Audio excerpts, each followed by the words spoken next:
Assalamualaikum warahmatullahi wabarakatuh. Kita kembali berjumpa dalam diskusi di mana kali ini saya akan membahas terkait dengan metodologi penelitian sosial.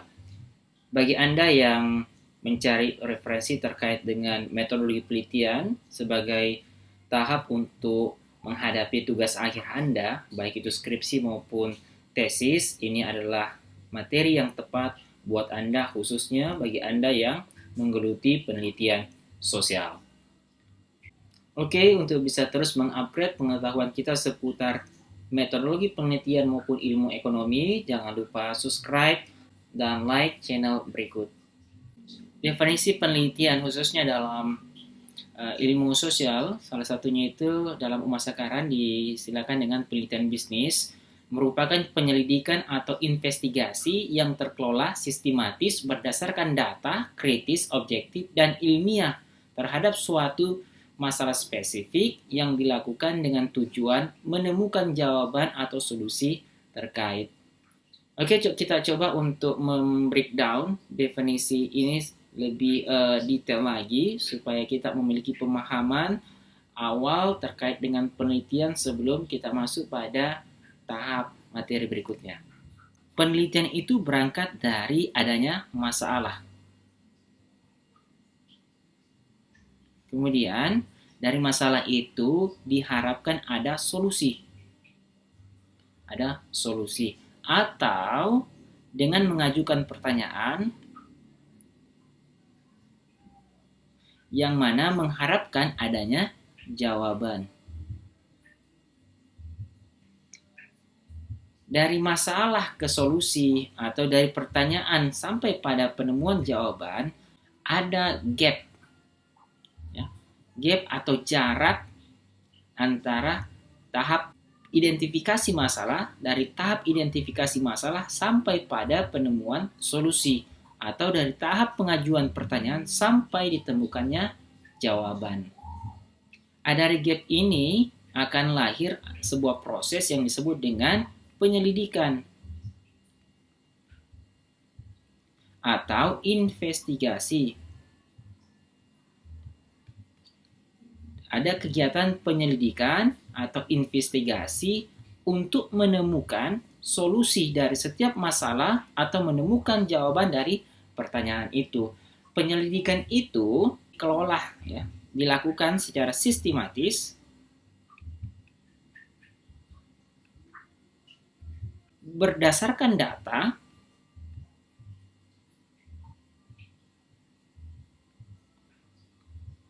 data ini bahasa sederhana, data itu adalah informasi. Nah, jadi penyelidikan itu bagaimana mengumpulkan, jadi kegiatan yang sistematis berdasarkan data. Jadi ada data yang dikumpulkan. Selanjutnya data itu diolah secara selektif atau disebut dengan kritis. Yang kritis, kemudian objektif. Selanjutnya ilmiah. Ini yang penting. Ilmiah, ya, ilmiah.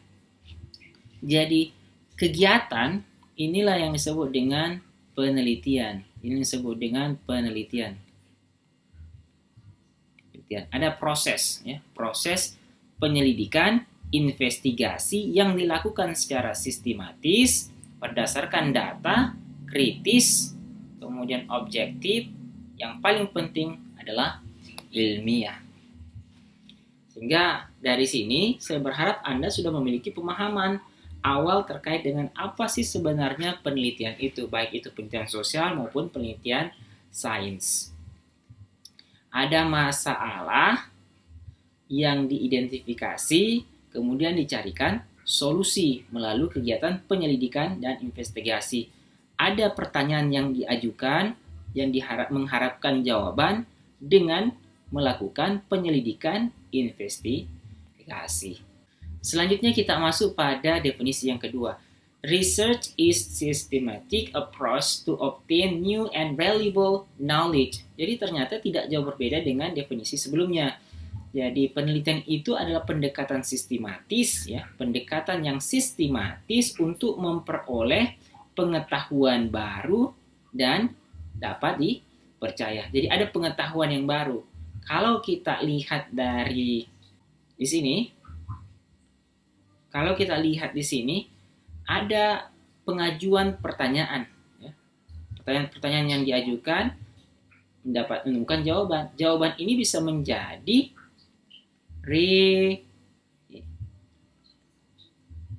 reliable knowledge,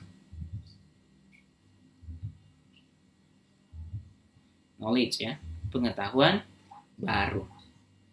Jadi definisi yang pertama dan kedua itu terkait dengan penelitian. Saya rasa Anda sudah memiliki gambaran yang cukup sebagai pengantar kita, sebagai pendahulu kita dalam memahami apa sih sebenarnya penelitian itu, kemudian bagaimana penelitian itu dipahami dalam bentuk metodologi dan metode. Sekarang kita masuk pada apa sih sebenarnya yang ingin dicapai dari sebuah penelitian. Tadi di situ katakan adalah to obtain new and reliable knowledge, pengetahuan. Jadi bicara tentang pengetahuan, sebenarnya pengetahuan itu coba untuk mengkonsepsikan apa yang disebut dengan realitas. Ya, bagaimana realitas eksternal itu bisa dipahami sebagai sebuah kebenaran yang objektif atau bisa jadi sebagai sebuah kebenaran yang sifatnya subjektif atau kebenaran mutlak atau kebenaran relatif. Nah, di sini itu ada dua realitas yang kemudian selalu dipertentangkan, realitas sains dan realitas sosial. Saya tidak ingin jauh berbicara tentang apa perbedaan secara filosofis antara realitas sains dan realitas sosial. Itu Anda bisa masuk dalam kajian filosofis. Nah, di sini realitas sains itu, untuk mengungkap realitas sains, kacamata yang digunakan itu adalah ilmu alam, natural science. Kemudian untuk mengungkap realitas sosial, ya, kacamata yang digunakan itu adalah social science. Perbedaan antara ilmu sosial dan ilmu alam itu terletak pada objek kajiannya. Kalau ilmu sosial, objek kajiannya itu adalah manusia.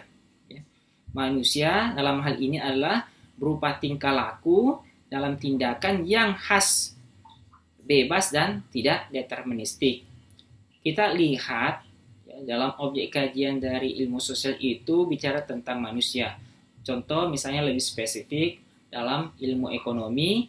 Ilmu ekonomi itulah ilmu yang mempelajari bagaimana cara manusia memenuhi kebutuhan hidupnya yang tak terbatas dari sumber daya yang terbatas. Jadi manusia, ya, ini objeknya manusia, bagaimana manusia ini memenuhi kebutuhan hidupnya yang tak terbatas dari sumber daya yang terbatas. Dalam kajian sosiologi, itu berbeda lagi, meskipun dalam rumpun yang sama dilihat bagaimana manusia, tapi tetap bicara manusia, bagaimana manusia berinteraksi dengan lingkungannya, baik itu lingkungan sosial atau lingkungan keluarga. Kemudian dalam antropologi itu perkembangan manusia dan budayanya. Nah, sementara dalam ilmu alam itu objeknya itu adalah objek-objek empiris terkait dengan alam semesta. Jadi ilmu alam itu mempelajari berbagai gejala dan peristiwa yang mempunyai manfaat bagi kehidupan manusia. Bedanya antara ilmu sosial, kalau ilmu sosial objeknya itu adalah manusia, sementara ilmu alam itu objeknya itu adalah objek-objek empiris pada yang ada dalam alam semesta, yang mana mempelajari gejala dan peristiwa yang mempunyai manfaat bagi kehidupan manusia. Jadi realitas sains dan realitas sosial itu kacamata yang digunakan itu berbeda, yaitu ilmu sosial untuk mengungkap realitas sosial, kemudian ilmu alam untuk mengungkap realitas sains. Kita lihat misalnya, ini contoh dari realitas sains. Bagaimana kita di sini ada contohkan anatomi tubuh manusia, ya, tentang dari tengkorak, kepala, kemudian otak, kemudian mata, telinga, pendengarannya, kemudian pengecap, organ pencernaan, organ pernapasan, kemudian sistem saraf, kemudian ini kerangka dan sebagainya. Untuk bisa melihat, misalnya untuk bisa melihat apa yang ada di dalam tubuh manusia itu, salah satu alat yang disebut dengan Röntgen ini, ya, itu dengan kecanggihan teknologi bisa mengidentifikasi secara objektif apa yang ada di dalam sistem di dalam diri tubuh manusia itu. Ini kita lihat misalnya tulang, kemudian pada bagian kepala, pada tangan, otak, dan lain sebagainya, sehingga ada teknologi yang kemudian mampu melihat secara objektif.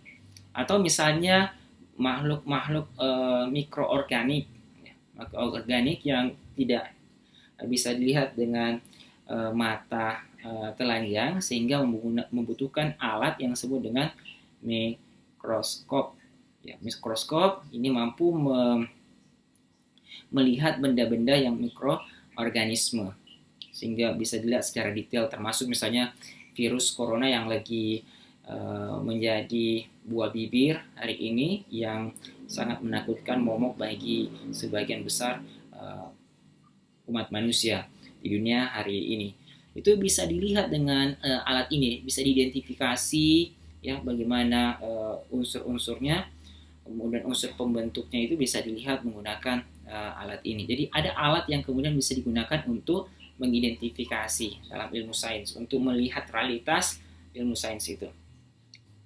Di dalam misalnya di ilmu perbintangan itu atau geografi, ya, susunan-susunan dari bumi itu bisa dilihat secara detail dengan menggunakan alat ya, yang ada, sehingga bisa mengukur unsur-unsur pembentuk atau lapisan dari bumi, inti luar, selubung, kerak bumi, atmosfer, dan lain sebagainya. Perdebatan misalnya antara Galileo dan kaum gerejawan terkait dengan apakah bumi itu sebagai pusat tata surya atau bumi matahari yang menjadi pusat tata surya. Dan itu sudah dibuktikan secara sains dengan kemajuan teknologi bahwa ternyata bumi itu bulat. Meskipun di akhir-akhir abad 21 ini terjadi ada diskursus terkait dengan bahwa bumi itu datar.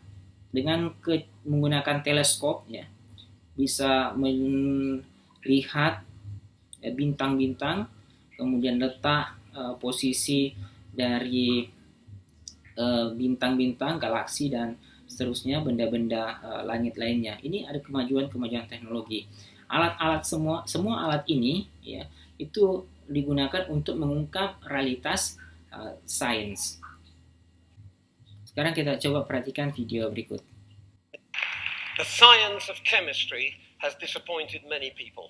It disappointed the Emperor of China in the year 59 BC. He had been told that one of his court officials, Liu Xiang, could make gold. A great feast was organized, at the end of which Liu Xiang was to prepare a small quantity of the precious metal. After toiling away with complicated apparatus for several hours, all he succeeded in producing was an unpleasant smell. Liu Xiang, why has it disappeared into thin air? Because that is what it is made of.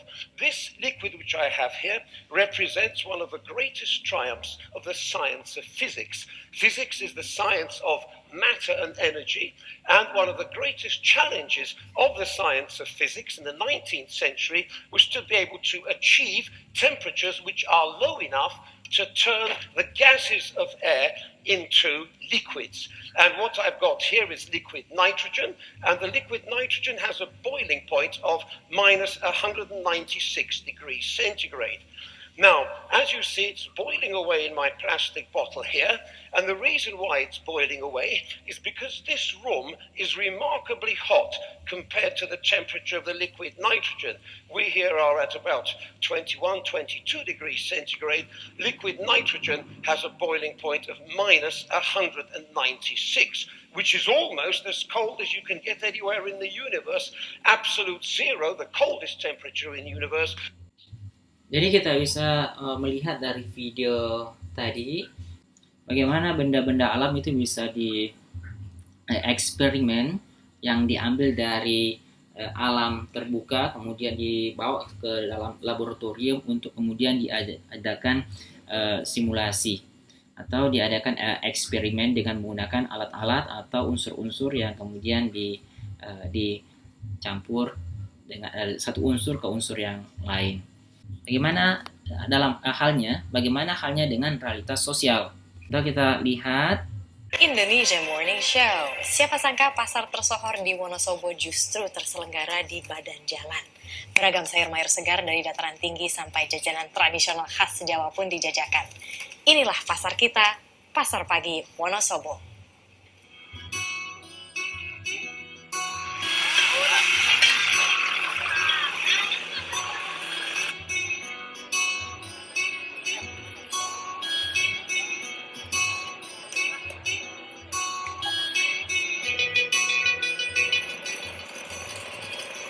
Meski masih pagi dan udara juga sangat dingin, tapi geliat perekonomian sudah terlihat di sini. Inilah Pasar Pagi Wonosobo.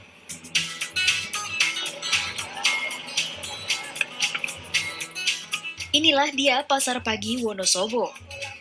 Buka setiap pagi di sepanjang jalan resimen di sekitar Pasar Induk Wonosobo. 800 pedagang tumpah ruah memenuhi badan jalan. Mereka mulai berdagang sejak jam 3 pagi, berlomba dengan matahari demi mencari sesuap nasi. Semua keperluan dapur tersedia di sini. Mbak, beli ayam, Mbak. Harga yang relatif murah membuat pasar ini jadi tempat para pemilik warung berbelanja dagangan. Wonosobo merupakan sentra penghasil sayur mayur. Tak heran saya bisa menemukan sayuran yang benar-benar segar seperti kubis hijau ini. Kubis atau kol adalah tanaman sayuran tertua berasal dari Asia dan Mediterania. Namun, kol kini menjadi tanaman yang paling banyak dibudidayakan di seluruh dunia, baik di daerah tropis dan semi-tropis termasuk di Wonosobo. Mau dong, Mbak. Emang segini berapa kilo, Mbak? 5.000. Ya udah deh yang itu aja. Ini, Mbak. Pas ya.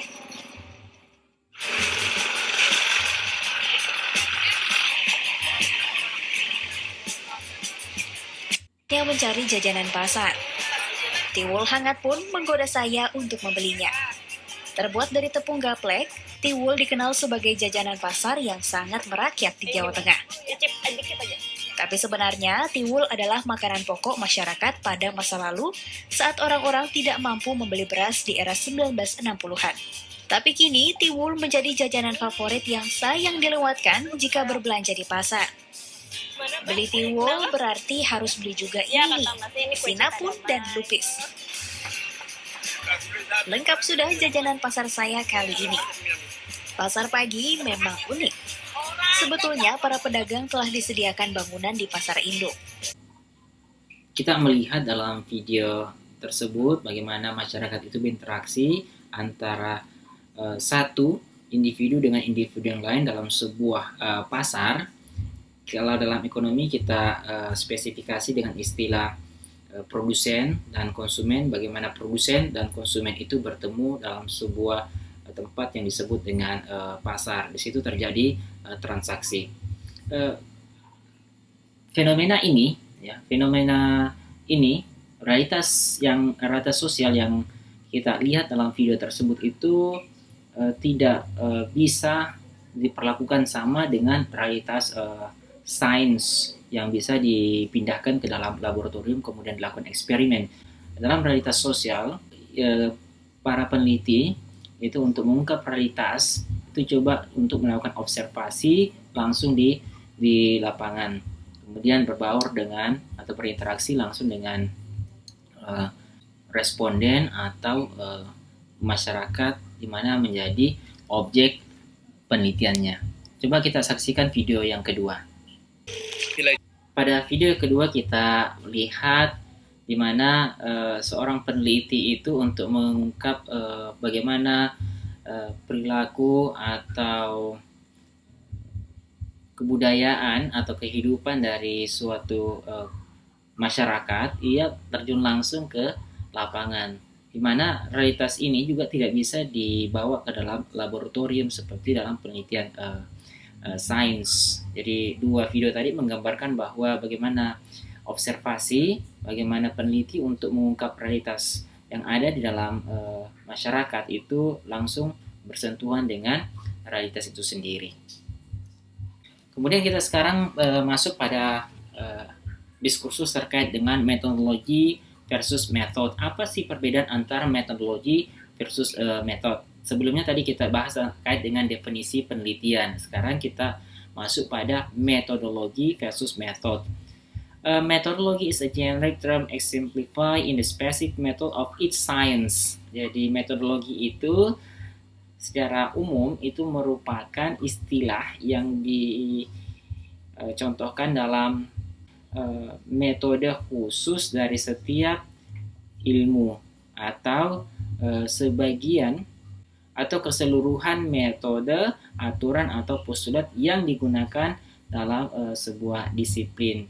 Sementara metode itu merupakan cara, teknik atau proses yang digunakan untuk melakukan sesuatu atau cara untuk melakukan sesuatu, moda, prosedur, proses secara khusus, kemudian reguler, secara berurutan, kemudian dengan prosedur tertentu pasti, atau cara teaching or investigating. Dari kedua istilah ini, ya, methodology and method, sebenarnya kita sudah bisa menangkap apa perbedaan antara metodologi dan metode. Kalau metode itu sebenarnya adalah science of method, ya, ilmu dari metode. Jadi sekian banyak metode yang kemudian digunakan, ilmunya itu adalah metodologi. Sementara metode itu adalah teknik atau cara atau alat yang digunakan dalam sebuah penelitian. Lanjut, pada metodologi penelitian itu membahas tentang konsep teoritik berbagai metode penelitian. Jadi dia metodologi penelitian membahas tentang konsep teoritik berbagai metode penelitian. Jadi yang sekarang kita bahas ini, yang sekarang kita pelajari itu adalah metodologi, ya, bukan metode. Jadi dari definisi, kemudian konsep perbedaan antara metodologi versus metode, nanti kita akan masuk tentang perdebatan paradigma penelitian, kemudian teknik sampling yang akan digunakan dalam penelitian kualitatif atau kuantitatif, dan seterusnya. Teknik analisis, teknik ini, itu semua bicara tentang metodologi. Ya. Sementara nanti metode itu spesifik ketika kita masuk pada penelitian kuantitatif, teknik samplingnya apa, kemudian besaran sampelnya berapa, kemudian teknik analisisnya apa, teknik pengumpulan datanya apa, itu bicara tentang metode. Oke, di sini disimpulkan bahwa metodologi berdimensi science of method. Metode penelitian itu merujuk pada research tools. Kalau dalam penulisan skripsi atau karya ilmiah, bab yang di salah satu bab, misalnya pada bab 3, itu ditulis itu adalah metode penelitian karena dia bersifat teknis, bukan metodologi penelitian. Kalau metodologi penelitian itu terkait dengan ilmu dari metode penelitian itu sendiri. Saya rasa jelas ya dari apa yang Anda bisa tangkap dalam penjelasan tadi.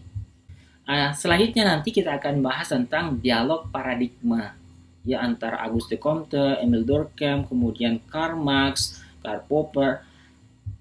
Itu bicara tentang dialog paradigma penelitian. Jadi kenapa penelitian sosial berbeda dengan penelitian sains? Kenapa penelitian sosial itu tidak dianggap sebagai sains misalnya, atau produk dari penelitian sosial itu tidak dianggap sebagai sains? Berbeda halnya dengan produk dari penelitian alam itu disebut dengan sains, atau ilmu ekonomi itu lebih spesifik biasa diistilahkan sebagai sainsnya ilmu sosial. Dari mana kata sains itu sehingga dilekatkan pada ilmu ekonomi, tidak pada ilmu yang lain, atau terjadi perdebatan tentang sains itu yang mana sih sebenarnya, apakah produk dari ilmu penelitian sosial itu tidak dikategorikan sebagai sains atau bagaimana. Itu yang akan menjadi perdebatan dalam diskusi kita nantinya.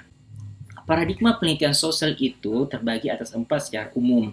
Yang pertama itu adalah positivisme, postpositivisme, naturalisme, dan pragmatisme. Perbedaan antara keempat paradigma ini itu akan ditinjau dalam tinjauan filosofis, khususnya pada aspek ontologi, epistemologi, aksiologi, dan metodologis. Inilah yang kemudian nanti akan melahirkan cabang-cabang dari penelitian sosial, sehingga ada penelitian yang sifatnya kualitatif dan penelitian yang bersifat kuantitatif. Mana yang lebih baik antara kualitatif atau kuantitatif dalam mengungkap realitas sosial? Nah, ini yang nanti akan menjadi perdebatan dalam diskusi kita terkait dengan paradigma penelitian sosial. Sehingga saya berpikir bahwa apa yang menjadi materi kita kali ini itu sangat penting bagi peneliti di tingkat strata 1 maupun tingkat strata 2, terlebih lagi pada tingkat doktoral. Kenapa? Karena tanpa memahami paradigma penelitian, kadang kita itu keliru di dalam menentukan atau teknik ya, metode penelitian.